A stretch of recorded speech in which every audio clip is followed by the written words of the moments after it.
नमस्कार मित्रों, आज हम श्रीमद् भगवद गीता के प्रथम अध्याय अर्जुन विषाद योग के 38वें श्लोक को विस्तार पूर्वक समझेंगे।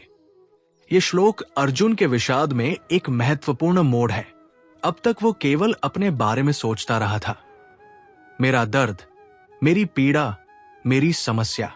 लेकिन इस श्लोक में वो कौरवों की मानसिकता का विश्लेषण करना शुरू करता है। अर्जुन कहता है, यद्यपि ये कौरव लोभ से अंधे होकर अपने कुल का विनाश और मित्रों से विश्वासघात करने में कोई दोष नहीं देखते, लेकिन हम तो इसे देख सकते हैं। यही अर्जुन पहली बार अपने आप को दूसरों से अलग स्थापित करता है। अर्जुन का विश्लेषण, लोभ से अंधे कौरवों का पाप। यद्यपेते न पश्यन्ति लोभोपहत कुलक्षकृत दोष मित्रद्रोहे च पातकम।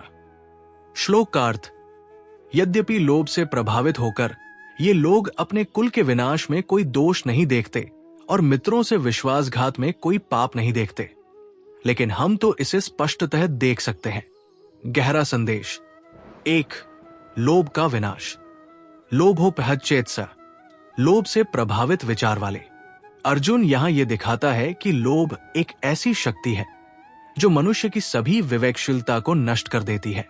दुर्योधन और उसके सहयोगी लोभ में इतने अंधे हो गए हैं कि उन्हें अपने कृत्यों में कोई दोष दिखाई नहीं देता।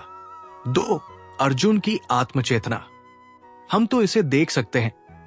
ये अर्जुन की पहली बार आत्मचेतना है। वो समझता है कि हालांकि वो भी संकटग्रस्त है, लेकिन कम से कम उसके पास विवेक है। ये दिखाता है कि अर्जुन अब अपने आप को एक उच्च नैतिक स्थिति में देख रहा है। 3. दोष और पाप का अंतर। अर्जुन दोष, कुल के विनाश से, और पातकम, पाप, विश्वासघात से, दोनों को अलग अलग गिनाता है।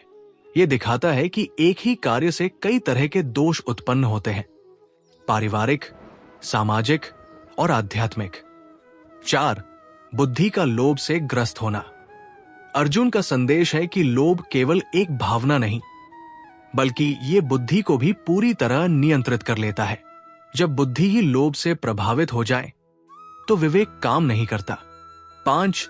स्वाभाविक धर्म की समझ। अर्जुन को यह एहसास हो रहा है कि हर मनुष्य के लिए एक स्वाभाविक धर्म है। क्षत्रिय का धर्म है युद्ध करना, लेकिन सही कारण से। कौरव गलत कारण, लोभ से लड़ रहे हैं, इसलिए उनका कार्य दोषपूर्ण है। जीवन में प्रासंगिकता। लोभ से बचें, लोभ की शक्ति को समझें।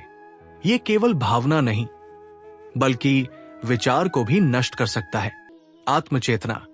अपने आप को दूसरों से अलग देखें और अपनी नैतिक स्थिति को समझें। दोष और पाप का अंतर। हर कार्य से कई तरह के परिणाम होते हैं, उन सभी को समझना जरूरी है। बुद्धि को स्वतंत्र रखें। लोभ, क्रोध आदि से अपनी बुद्धि को सुरक्षित रखें। स्वाभाविक धर्म। अपने धर्म को समझें, लेकिन सही कारण से उसे पूरा करें। तो मित्रों, यह था भगवद गीता के 38वें श्लोक का गहरा अर्थ। यह श्लोक दिखाता है कि अर्जुन अब अपने विषाद से बाहर आने की दिशा में बढ़ने लगा है। वो अब अपने बारे में नहीं, बल्कि दूसरों की गलतियों को देखना शुरू कर रहा है। लेकिन यह भी एक भ्रम है, क्योंकि वो अभी भी अपनी समस्या का समाधान नहीं कर पाया है। अगले वीडियो में हम श्लोक नंबर 39 को समझेंगे, जहां अर्जुन अपने आप को दूसरों से उच्च मानता है। हर हर महादेव। जय श्री कृष्ण।